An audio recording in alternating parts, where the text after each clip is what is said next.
Today we're honoring Shanann Watts. Her story is one of the most heartbreaking reminders of how abuse can hide behind the mask of a perfect life. Shanann's case teaches us something critical. The warning signs of covert abuse are often invisible to everyone around us, even to those we love most. This is Red Flag Files, where we share true crime stories with a purpose, to teach you the warning signs that could save your life. Let's talk about what happened to Shanann and what we can all learn. Content warning. This video contains discussions of domestic violence, psychological abuse and family tragedy. Viewer discretion is advised. Shanann Catherine Watts was born on January 10, 1984 in North Carolina. She was a mother, a wife, and a woman full of life. Those who knew her described her as vibrant, nurturing, and deeply devoted to her family. Shanann was a mother to two beautiful daughters, Bella, who was 4 years old, and Celeste, who was 3. She was pregnant with her third child, a son named Nico, at the time of her death.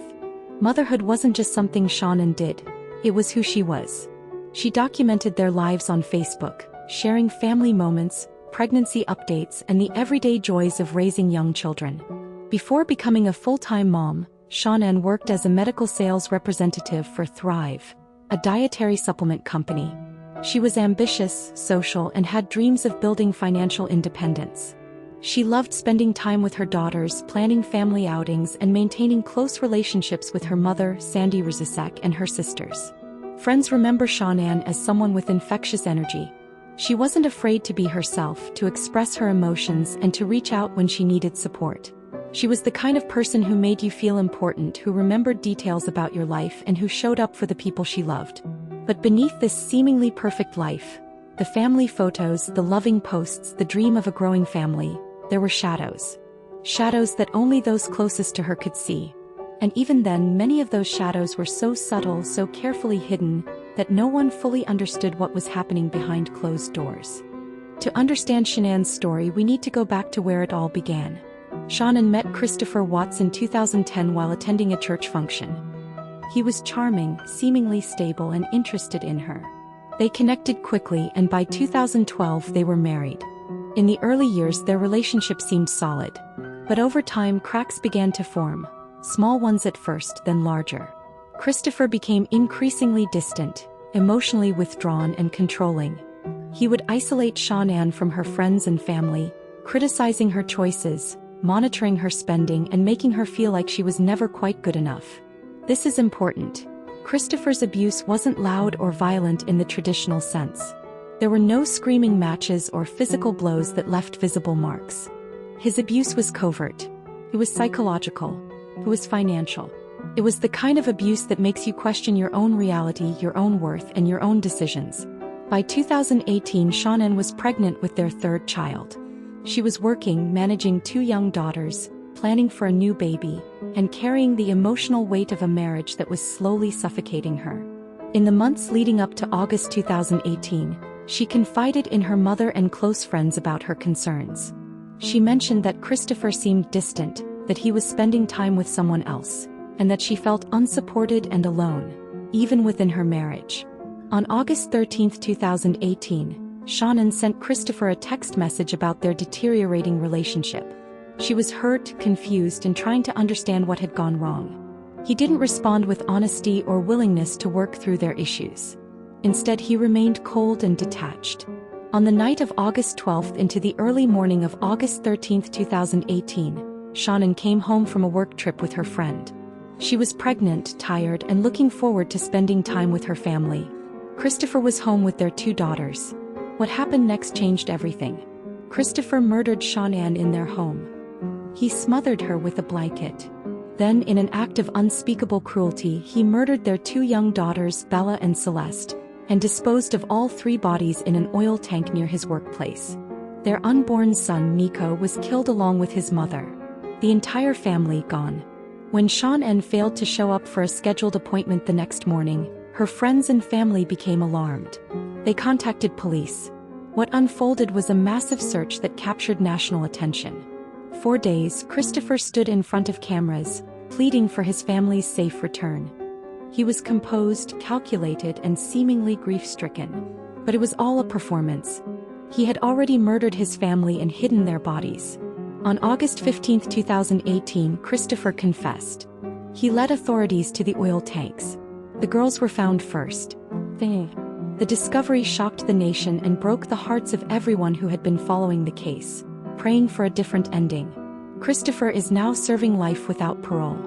He will never leave prison. Now let's talk about what we missed. Or more accurately, let's talk about the warning signs that were there all along. Some visible, some hidden, and why Shanann's story is so critical to understanding covert abuse. Financial control. Christopher controlled the family finances. He monitored how Shanann spent money, questioned her purchases, and made her feel guilty about wanting to buy things for herself or the children. This is financial abuse, and it's one of the most common forms of covert control. When someone controls the money, they control freedom. They control independence. They control you. If you notice a partner scrutinizing every purchase, making you ask permission to spend money, or making you feel ashamed about spending, that's a red flag. Isolation. Over time, Christopher encouraged Shanann to distance herself from friends and family. He made her feel like no one else understood their relationship, no one else would support their marriage, and that relying on him was the only option. This isolation is textbook abuse. It makes you dependent. It makes you vulnerable. It makes you doubt your own judgment. Shanann's mother and sisters noticed this. They saw her becoming increasingly isolated, and it worried them. But covert abusers are experts at making their isolation seem like the victim's choice. If you notice a partner discouraging you from seeing friends or family, constantly criticizing the people you care about, or making you feel guilty for wanting time away from them, that's a red flag. Emotional withdrawal and gaslighting.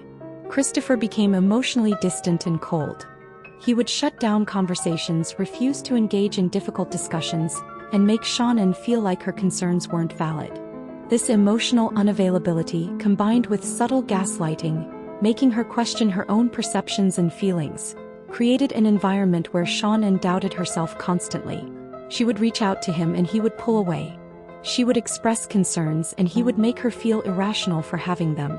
This is psychological abuse, and it's devastating because the victim often doesn't even realize it's happening. If you notice a partner who refuses to discuss problems, dismisses your feelings as overreacting, or makes you question your own reality, that's a red flag. Infidelity and betrayal. In the months before his crime, Christopher had begun an affair. He was emotionally and physically involved with another woman while Shanann was pregnant with their third child. When Shanann discovered this, she was devastated. Not only was her husband betraying her, but he was doing it while she was vulnerable, carrying his child, managing 2 toddlers, and already struggling within the marriage. This infidelity wasn't just about romantic betrayal. It was about power. It was about humiliation. It was about sending a message to Shanann that she wasn't enough, that he didn't care about their marriage, and that he was willing to hurt her in the most fundamental way. If you discover a partner's infidelity, especially when you're in a vulnerable position, pregnant, dealing with family stress, financially dependent, and their response is dismissive or blame-shifting, that's a massive red flag. Lack of engagement in family. Christopher was increasingly absent from family life, even when he was physically present. He didn't engage with his daughters. He didn't support Shanann's pregnancy. He didn't participate in planning for the baby's arrival. This emotional neglect, this refusal to be a present partner and father, created a situation where Shanann felt completely alone in her responsibilities. She was working, pregnant, managing 2 young children, and carrying the emotional burden of a failing marriage, all essentially by herself. If a partner refuses to engage in family responsibilities, dismisses parenting duties, or makes you feel like you're managing everything alone, that's a red flag. The pattern of control. When you step back and look at all of these behaviors together, financial control, isolation, emotional withdrawal, infidelity, family neglect, you see a pattern. This wasn't a marriage struggling through a rough patch. This was a carefully orchestrated system of control that kept Shanann dependent, doubting herself, and increasingly isolated. And here's what makes Shanann's case so important. To the outside world, their marriage looked fine. Their social media showed a happy family. They appeared to be a normal couple navigating the challenges of raising children. The abuse was covert, hidden behind smiles and normalcy.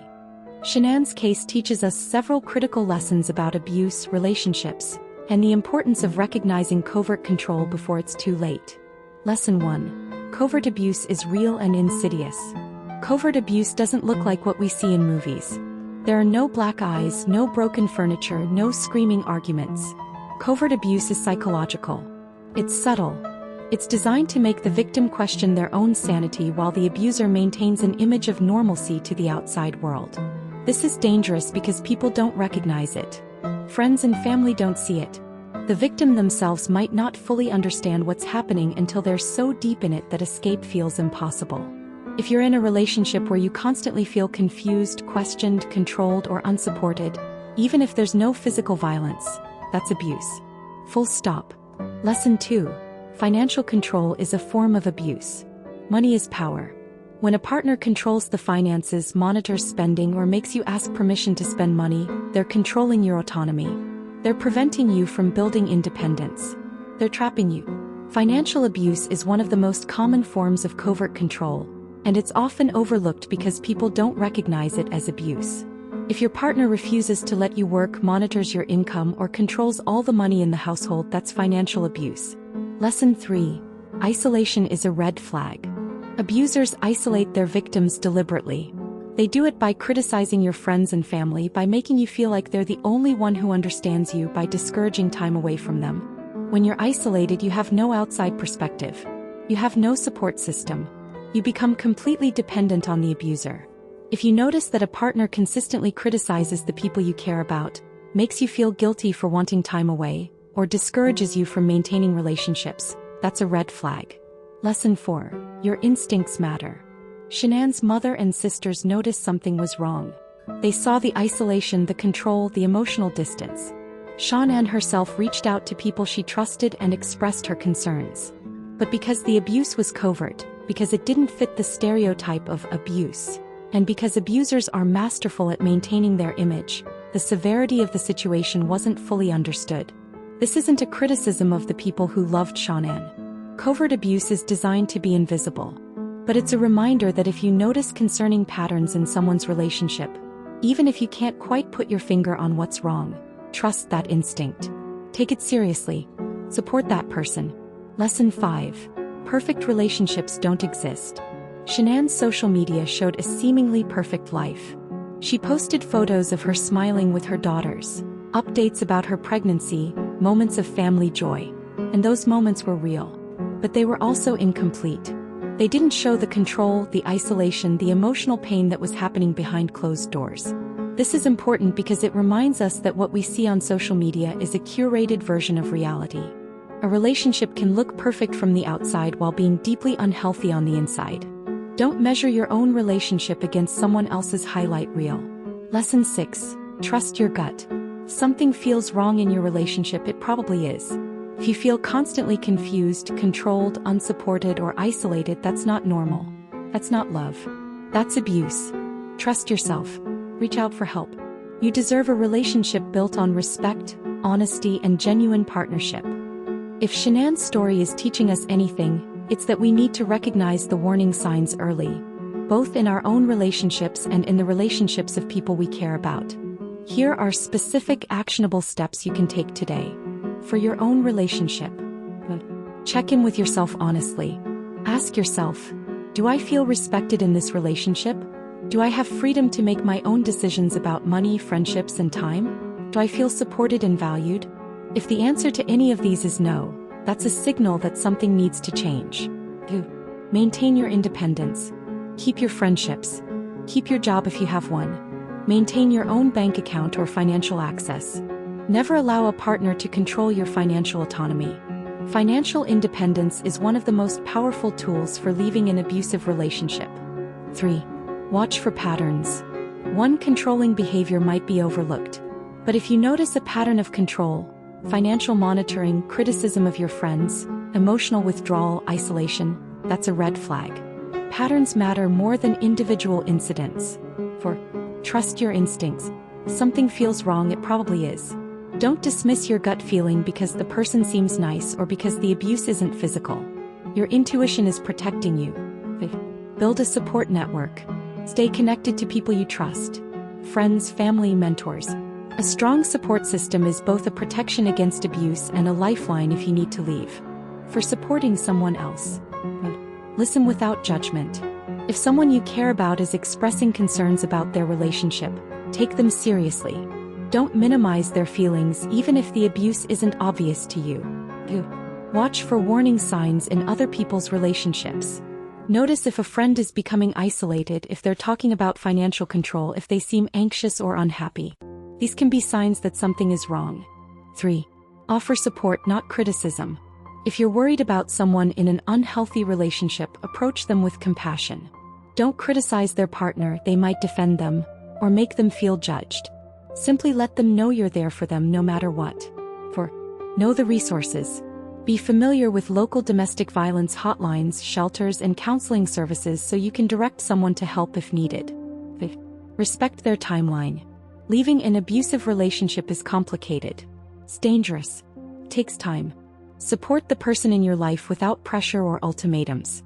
Shanann Watts' family has continued to fight for awareness about domestic abuse and covert control. Her mother, Sandy Rzasek, has been vocal about her daughter's story and the warning signs that were missed. If you're struggling in a relationship, if you recognize yourself or someone you love in this story, please reach out. You are not alone. There's help. There's hope. There's a way forward. Shanann Watts was a mother, a daughter, a sister, a friend. She deserved better.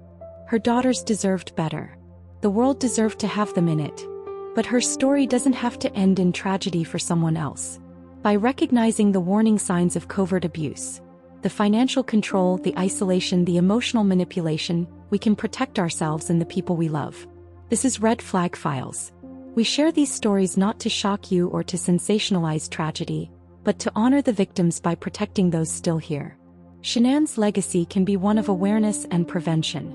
We can't change what happened to Shanann, but we can make sure her story protects someone else. If you found this case important, please consider liking and subscribing so we can continue to share stories that deserve to be heard. Your subscription helps us reach more people with messages that could save lives. What are your thoughts on Shanann's case? Have you recognized any of these red flags in your own life or in someone you care about? Let us know in the comments below. Your story might help someone else. Thank you for watching, and please take care of yourself and each other.